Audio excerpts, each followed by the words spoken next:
এতদিন পর্যন্ত রাশিয়ার কুর্স্ক অঞ্চলে ইউক্রেনের মুহুর্মুহু হামলা এবং অগ্রগতি সম্পর্কে ইতোমধ্যেই আপনারা জানেন। বিভিন্ন আন্তর্জাতিক গণমাধ্যমে বলা হচ্ছিল যে দ্বিতীয় বিশ্বযুদ্ধের পর রাশিয়ার মাটিতে এই ধরনের হামলা এটি প্রথম। ইউক্রেন দাবি করছে তারা ১৩০০ কিলোমিটার পর্যন্ত এলাকা তাদের দখলে নিয়ে নিয়েছে, কিন্তু এখন পর্যন্ত ইউক্রেন সরাসরি পরিষ্কার করে বলেনি যুদ্ধে তাদের হঠাৎ এই অগ্রগতির মূল লক্ষ্য কী। এই বিষয়ে দ্য গার্ডিয়ান একটি প্রতিবেদন প্রকাশ করেছে। সেখানে ইউক্রেনের সংশ্লিষ্ট কর্তৃপক্ষের কাছে জানতে চাওয়া হয়েছে যে এই হামলার পেছনের কৌশল এবং লক্ষ্য কী। দ্য গার্ডিয়ানের এই প্রতিবেদনের আলোকেই আমাদের আজকের প্রতিবেদনটি সাজানো হয়েছে, যেখানে আমরা জানাবো রাশিয়াতে সাম্প্রতিককালে ইউক্রেনের হামলা জোরদার করার পিছে কী লক্ষ্য রয়েছে। আপনাদের সাথে আছি আমি মোহনা হোসেন।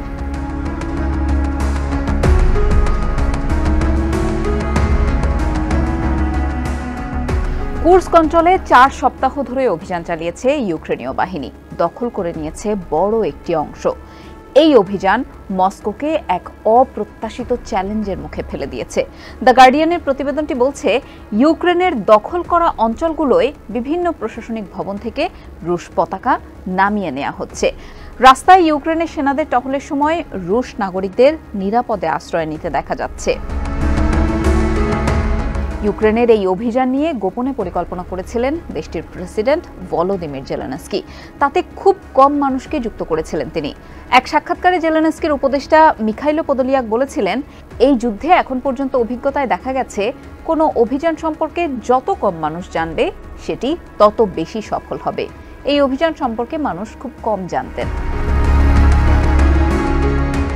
রাশিয়ার কুর্স্ক অঞ্চলে অভিযানের ঠিক কয়েক সপ্তাহ আগেই সীমান্তবর্তী ইউক্রেনের সুমি শহর ও এর আশেপাশের এলাকায় সামরিক বাহিনীর সদস্যদের উপস্থিতি দেখেছিলেন স্থানীয় লোকজন। ওই সেনা সদস্যরাও অভিযান সম্পর্কে আগে থেকে জানতেন না। অভিযানে অংশ নেওয়া এক সেনা সদস্য বলেন, তিনি ভেবেছিলেন যে রাশিয়ার সম্ভাব্য কোনো একটা হামলা ঠেকাতেই হয়তো তাদেরকে সুমিতে আনা হয়েছে।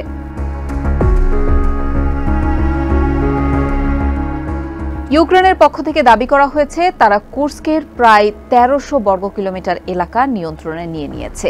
এই এলাকার বেশিরভাগই গ্রাম, তবে সেখানে সুদঝা শহরও রয়েছে। ইউক্রেনের অভিযান শুরুর আগে এই শহরে ৫,০০০ মানুষের বসবাস ছিল। অনেকেই চলে গেছেন, আর যারা রয়ে গেছেন তাদের আর বের হওয়ার কোনো সুযোগ নেই।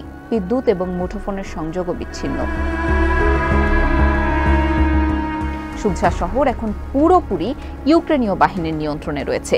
সেখানে বিভিন্ন ভবন, দোকান এবং রুশ পতাকা, পোস্টার, পুতিনের ছবিযুক্ত টি-শার্ট জব্দ করেছে ইউক্রেনের সেনারা।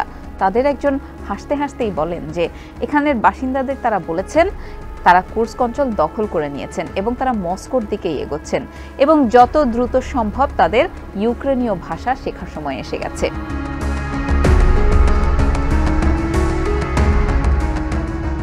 আপাতত রাশিয়া ইউক্রেনের অভিযান থেমে রয়েছে, কিন্তু প্রতিপক্ষের হাত থেকে নিজেদের ভূখণ্ড এখনও ফিরিয়ে নিতে পারেনি রুশ বাহিনী।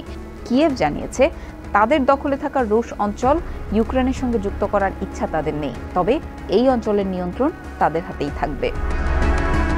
জেলেনস্কির উপদেষ্টা মিখাইলো পোদোলিয়াক বলেন যে তারা রাশিয়ার মতন নন। এই অঞ্চলগুলো নিজেদের সঙ্গে যুক্ত করতে তারা তাদের সংবিধানের পুনর্লিখন চান না। তাদের কাজ হলো রুশ কামানসহ হামলার কাজে ব্যবহৃত সামরিক সরঞ্জামগুলো আরও পিছু হটিয়ে দেয়া, আর তাছাড়া রাশিয়ার অস্ত্রাগার এবং সামরিক অবকাঠামোগুলোও ধ্বংস করে দেয়া। রাশিয়ার নাগরিকদের জনমতের ওপর একটা প্রভাব ফেলতে চান ইউক্রেনীয়রা। কিয়েভের অনেকেই এটা মনে করেন যে ইউক্রেন যুদ্ধ নিয়ে আলোচনায় যাওয়ার জন্য মস্কোকে চাপ দেওয়া এই অভিযানের আরেকটি লক্ষ্য। বিষয়টি নিয়ে জানতে চাইলে সাক্ষাৎকারে প্রথমে এড়িয়ে গিয়েছিলেন পোদোলিয়াক, তবে পরে বলেন রাশিয়াকে আলোচনার জন্য চাপ দেওয়া যেতে পারে, তবে এর জন্য কুর্স্কের মতো অভিযান আরও লাগবে।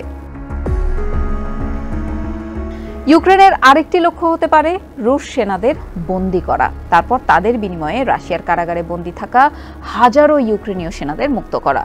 কিয়েভের দাবি, কুর্স্ক অঞ্চল থেকে তারা প্রায় ৬০০ রুশ সেনাকে বন্দী করেছে। সপ্তাহখানেক আগেই ইউক্রেন ও রাশিয়ার মধ্যে ১১৫ জন বন্দী বিনিময় হয়েছে।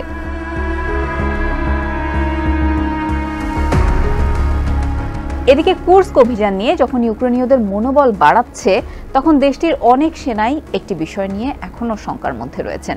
সেটি হলো ইউক্রেনের পূর্বাঞ্চলে রাশিয়ার অগ্রগতি থামানো যাচ্ছে না। তারা ধীরে ধীরে ইউক্রেনের পোক্রোভস্ক শহরের দিকে এগিয়ে যাচ্ছে। যদি এই অগ্রগতি চলতেই থাকে তখন কুর্স্ক অভিযানে ইউক্রেনের সফলতা নিয়ে প্রশ্ন বাড়তে পারে। ইউক্রেনের এক সেনা সদস্য বলেন, আপাতত এই অভিযান যুদ্ধক্ষেত্রে ইউক্রেনীয়দের সফলতার একটি প্রতীক।